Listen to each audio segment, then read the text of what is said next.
Who sucks? Let's take a look at who sucks. Let's take a look at if they might get better. It's a buy low fantasy basketball show. Michael Bolton. Thanks, Josh. It's Michael Bolton here, and it's time for another episode of the Locked On Fantasy Basketball Podcast. Let's get to it. Let's get to it, indeed. You are Locked On Fantasy, your daily NBA fantasy podcast. Part of the Locked On Podcast Network, your team every day.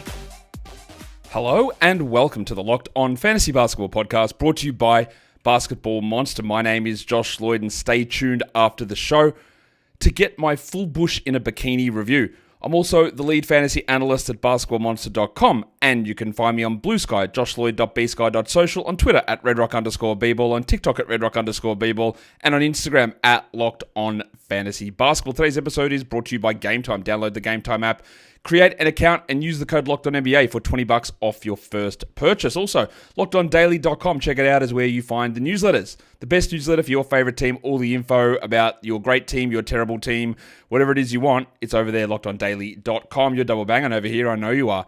Let's do that. But let's also check out the live trade deadline show. Let's comment, drop some comments in the chat on that one. Thumb it up, bookmark it, and let's get those pre-likes going and get ready for that show, which I think is going to be a banger. All right. Last week, I split the buy lows and sell highs into two shows, and I am going to do it again. Yeah, I'll do it again on National Argyle Day. You guys, okay, here's a question for you guys and girls. Do you have anything with an Argyle pattern? Because if you do, well, you can break it out. Now, I am recording this on the 8th of January, so I'm a day ahead of the majority of you. So this is a pre-warning that for those of you in the States, in Canada, tomorrow for you guys is National Argyle Day. So anything you've got with an Argyle pattern, get it ready. Tomorrow's your day. Buy lows. That's what we're going to talk about here. So the preamble. You don't have to trade for these guys. You don't. You can. You don't give anywhere near what you think their value will be long term. That is pointless. The idea of trying to execute a buy low, and you do not have to trade at any point. You can go through an entire season without executing a single trade if you want. You don't have to do it. The idea of this is to find someone who's panicking, or to find someone with this player who you think is going to be better than they do. And then you get them at value, and hopefully it spikes later on. If you have one of these 5 buy low players on your team, that's cool. It's okay. It means that it hasn't been great for you over the last couple of weeks. But usually, the vast majority of times, it's going to get better. Yes? Yes. Let's look at how the buy lows did 2 weeks ago. That is our 2-week window we look at to try and give it a sample size to see if it made sense or not. The results on those, well, I guess they would come up if I had hit the button. There you go. The results on those, there we go. The Bronco was one of our buy lows 2 weeks ago.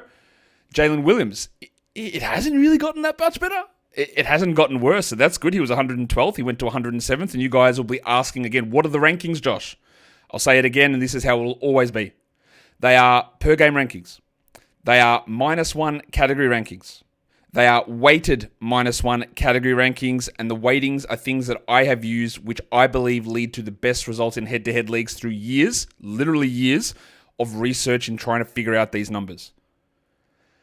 Basically, the weighting is that points, rebounds, and assists have a higher weight, and the more variable, week-to-week, year-to-year, game-to-game stats, the percentages and the low-volume ones, have a lower weight, so that when those numbers spike and drop, and when we look at them year on year, we don't get suckered into believing this player is better or worse than he actually is. So that is what those rankings mean. Williams was 112th. He's 107th since then. We featured him on the Sell High show about 5 weeks ago. And basically ever since then, he's been not very good. I don't suggest that we're dropping him at all, so don't take that the wrong way. But yeah, he has really struggled. Jaren Jackson was 87th. It's been way better than I thought. He's 18th since then. So that's one of those ones where the pendulum's gone the other way, where you might be able to extract a sell high out of him. He won't be on the sell high list later on. Don't worry. But that's where we're at. Goose, Anthony Edwards, was 69th. He was struggling, giggity. Now he's 33rd, which honestly is probably about right for Edwards. He's not a top 10 player. He might be able to get to top 25 or top 20. But 33 is, you feel all right about that. It's not great if you took him at pick 10. But in terms of where we expect him, that's not far away. DeMar DeRozan, yeah, like Jalen Williams, I thought he'd improve a little bit more than this. Not that I'm a big DeMar DeRozan in Sacramento guy, but he has just not really changed. He's 119th, and now he's 114th.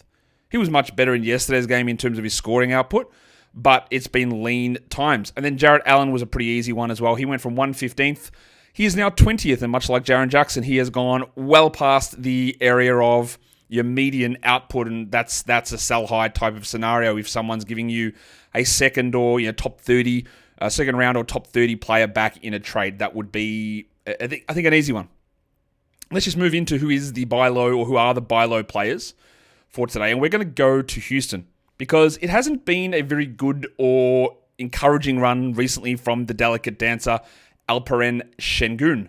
He has had some struggles. Obviously, that's exactly what we're talking about here in these buy low shows. As you can see on the screen, if you are watching here on YouTube, he's averaging under 40 fantasy points per game over the last 2 weeks. That pushes him to the 63rd ranked player in category leagues as well.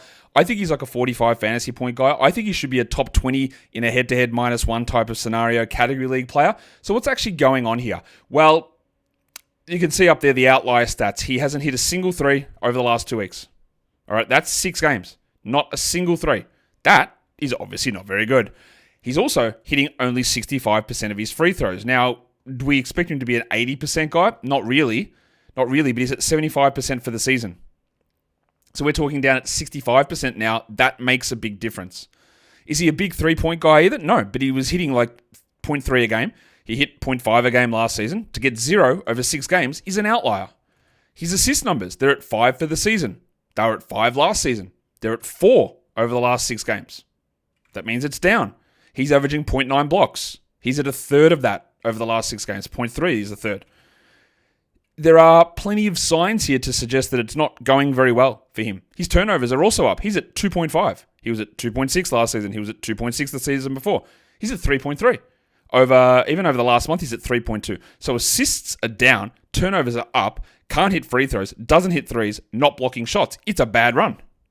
Also, the last 3 games, he's only at 6 rebounds as well. So, yeah. But we don't expect him to never hit a 3 again. We don't expect him to have a third of his block rate. We don't expect, honestly, for him to stay at 4 assists. So there's plenty of room here for Şengün to improve a lot of these numbers.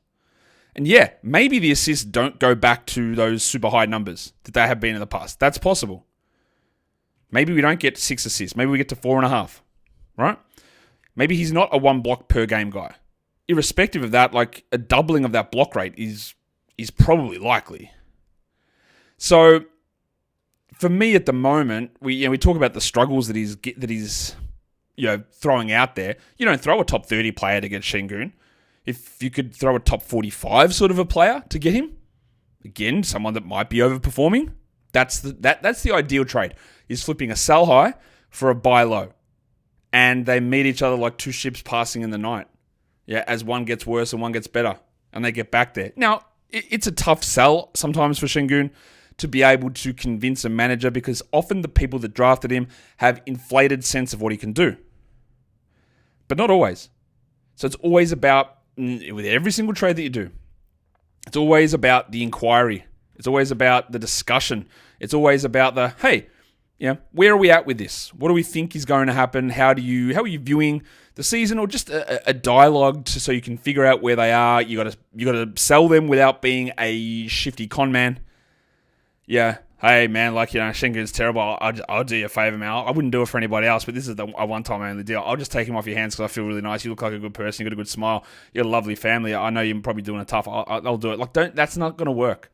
You got to provide actual, real discussions. You got to provide real reasons. You got to be like, this actually makes sense a lot for me. It's not making sense for you. Why do you have this man when you're if you didn't have him and you had my guy, your free throws would jump up to 83 and you'd win the category every week. Let's make a switch, right? That's what it is. Or you find the person in your league who's a gigantic panicker and say, come on, let's go. He's trash. What about my guy? I don't like him that much either. And whatever you want to do, right? I know that's a lot of words that can't really give you anything specific because I can't give you a specific because you're you, they're them, he's him, she's her. The player's the player, the production's the production, the player you're offering is all different every time. And everything has to be tailored. That is how you have success, through like being genuine and honest. Realistically, that's how you do it. We've got 4 more buy lows we're going to talk about. And before we do that, I've got a new sponsor to tell you about. Today's episode is brought to you by these legends. Ultimate College Basketball HC. It is a brand new mobile game. It's called Ultimate College Basketball HC. If you want to be a college, or you've dreamed of being a college basketball head coach, well, now you've got that chance to step into their shoes. You can control every detail of the program: recruiting, hiring staff, overseas training camps, NIL deals, scholarships. It is all in your hands. And when you get to the games, well, you get to draw up the offensive plays and set your strategy as well.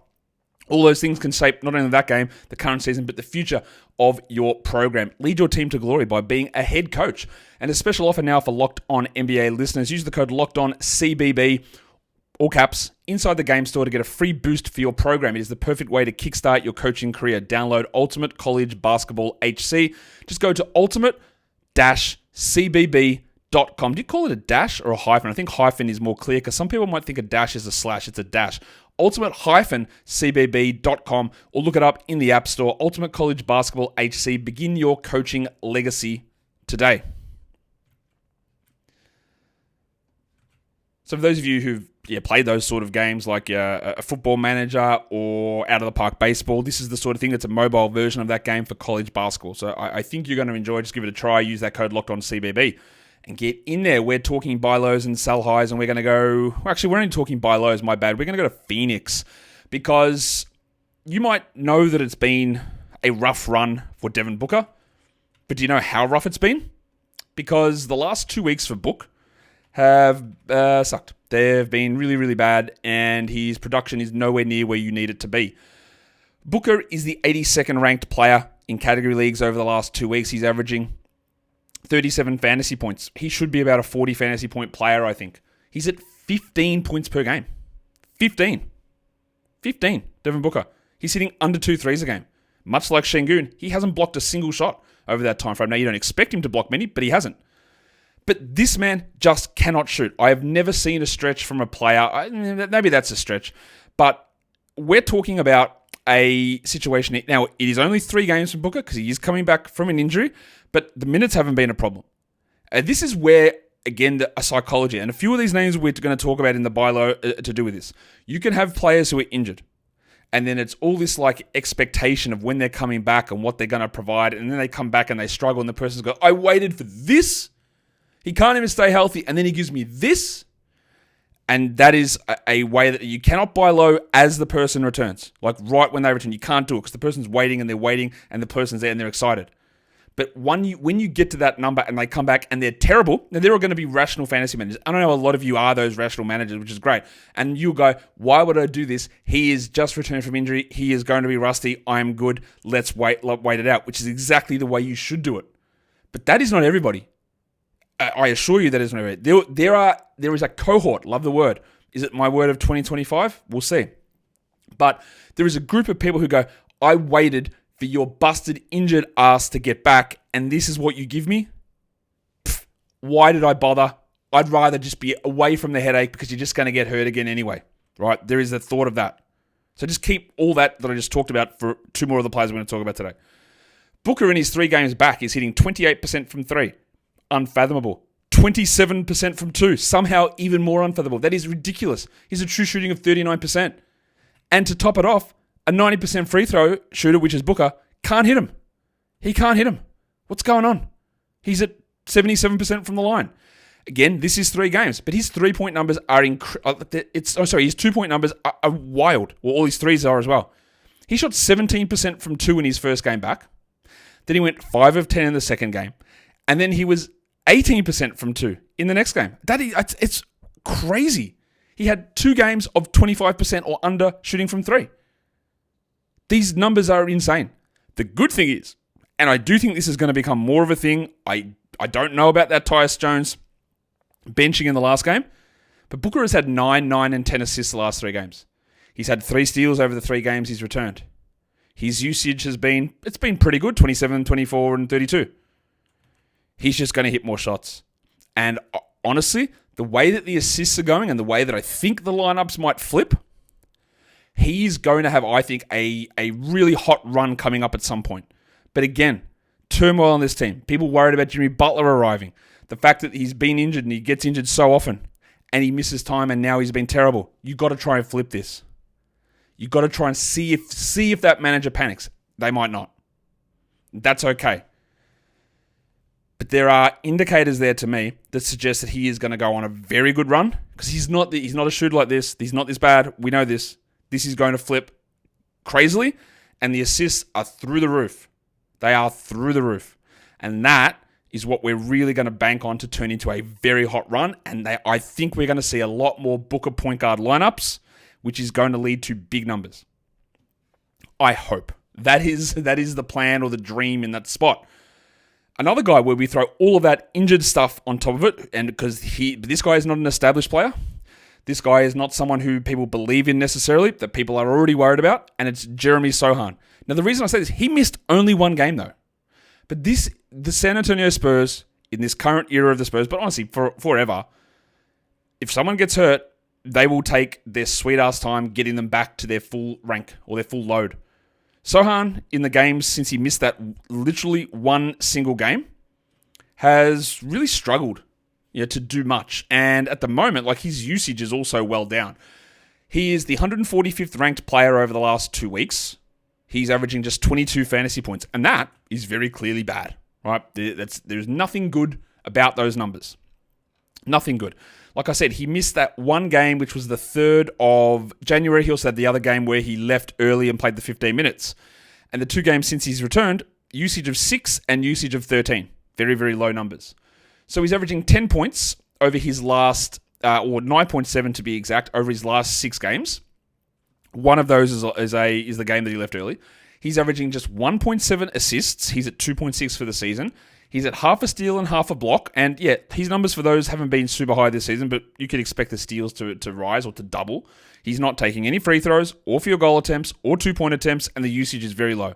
He's at 19 usage for the season. Now, I don't think that he's necessarily going to be 19 usage. He's at 17 usage over the last 15 games. So I don't think he's necessarily going to be that high, but there are very clear things here to me that suggest that he's just not going to be at this poor level that we've got him at the moment. This is more that if you're in a deeper format, a 14-teamer, that if you want to buy low. But if you're in a 12, it's also an indicator. If someone drops Sochan, I'm very happy to go and at him. I don't believe that he's a half a steal guy. I don't believe he's under 2 assists. And I don't believe that he's a 14% usage player. He just needs to get to 18 usage, and we're rolling as a top 100 guy. And I think a lot of that is just sort of fitting back in. Look, it is possible that with Vassell there, he's going to have some struggles in terms of getting enough shots up. But guys like Champagny and Johnson and Barnes and Castle, those guys aren't going to be impacting him to a large degree, I don't think. Now, it's understandable to have some skepticism about Sochan because as a player, he hasn't really done it in for long periods of time. He hasn't, right? That's the truth of the matter. But for what we're getting out of him at the moment, I just don't think he's going to be this uninvolved, though I don't think he is going to be this sort of down in terms of defensive stats. And I think the minutes are going to push back to 30, 31 pretty soon. And as you've seen with what Devin Vassell has done, it took a while, but now Vassell plays 35 a night.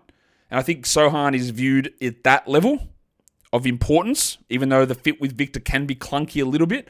I think there is value in this. So I think we're going to get a pretty sizable jump from Sochan.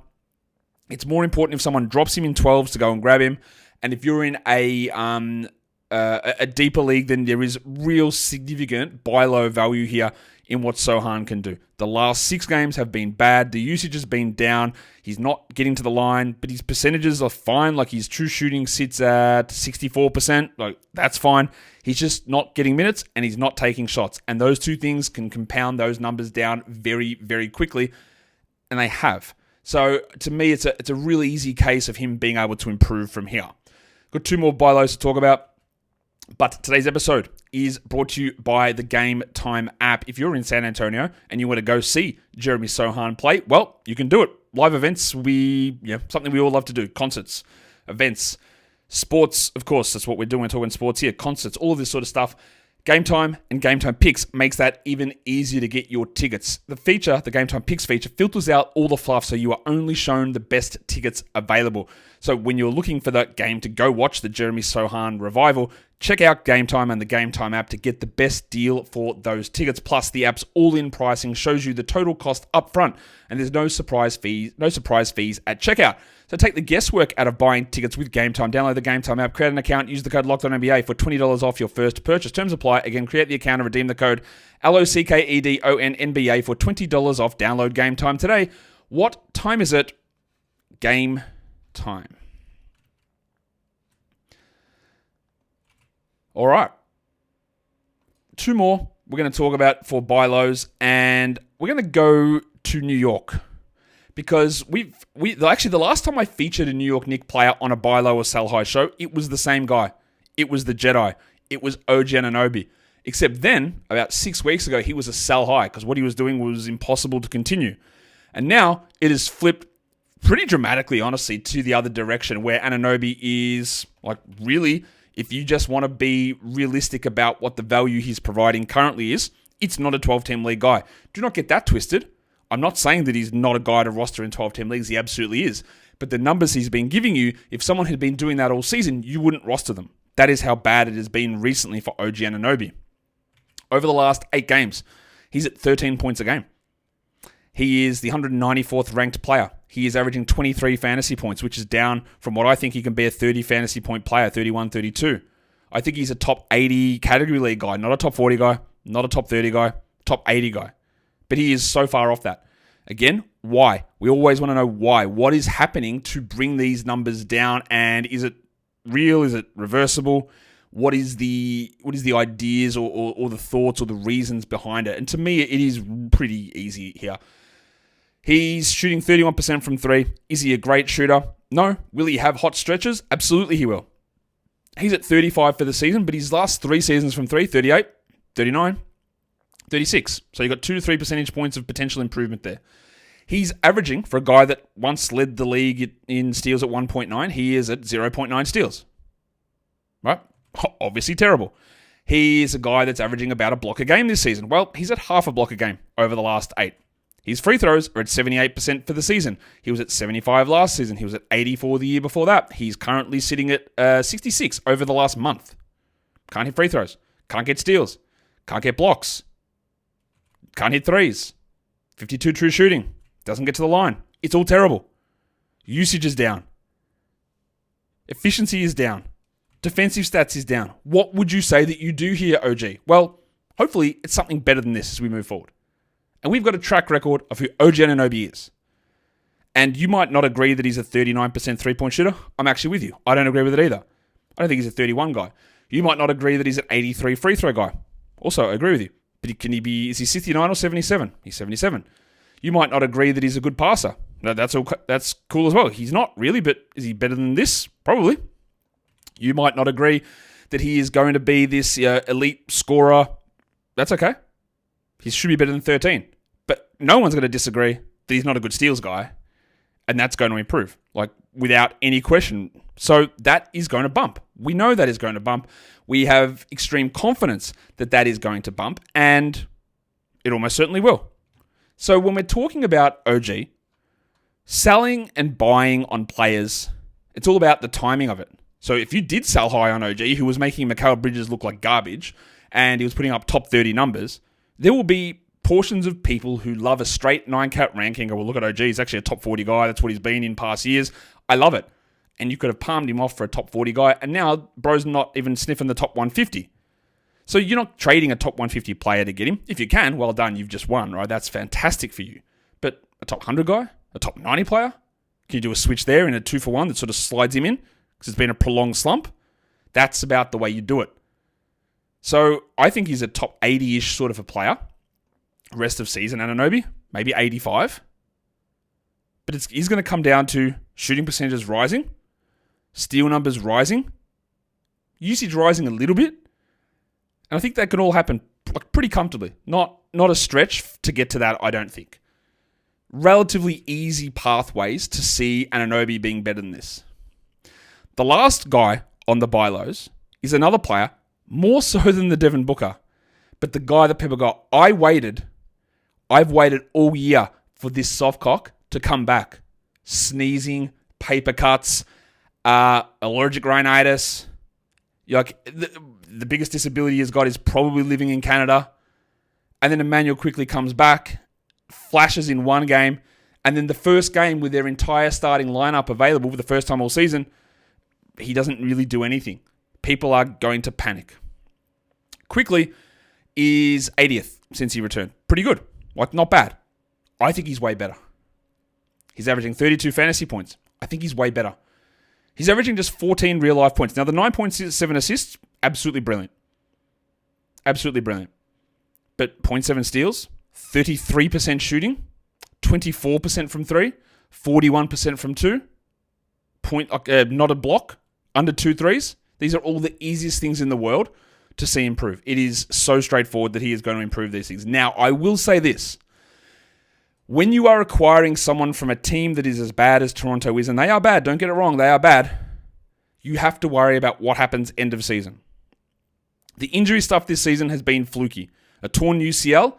All right, thanks, Jacob deGrom. Who are you? Why are you doing this?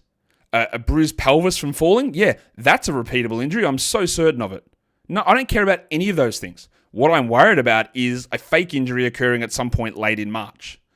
But the person that has Quickley is already incredibly pissed off that he's barely played this season, that he's had 2 injuries, and that there's many people calling him so soft, they will wanted to drop him before he came back from his injury. And they will also have the same panic about the Raptors later on in the season. So I don't think you have to give up really anything, honestly, because that's that phenomenon of like, I've waited, you're not getting him now, it's just about to come back, and he comes back and he does this, and they go, oh no, maybe he's terrible. Oh, he's not going to do anything when Barrett and Barnes are there. Oh no, what have I done? I've wasted all my time with this guy. Honestly, he doesn't have a track record of being a top 60 player ever. So it's projection. So you don't even have to, you might not even have to give up a top 80 player to get him, honestly.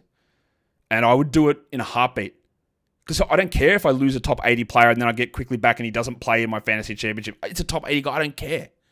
This is a relatively, I think, easy, but the person that has Quickley has to be the right person. It has to be a panicker. It has to be an overreactor. It has to be someone who's ready to label him injury-prone and soft and then useless because of the first game with the full lineup, he did nothing.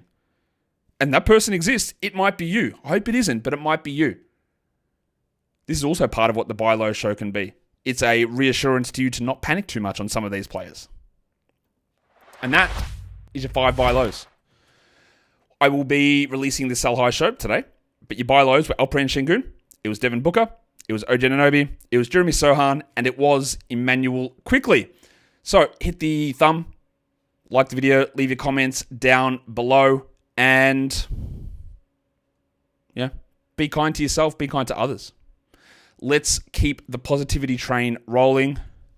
Choo choo. Guys, we are done here. Thank you so much for listening, everyone. See ya.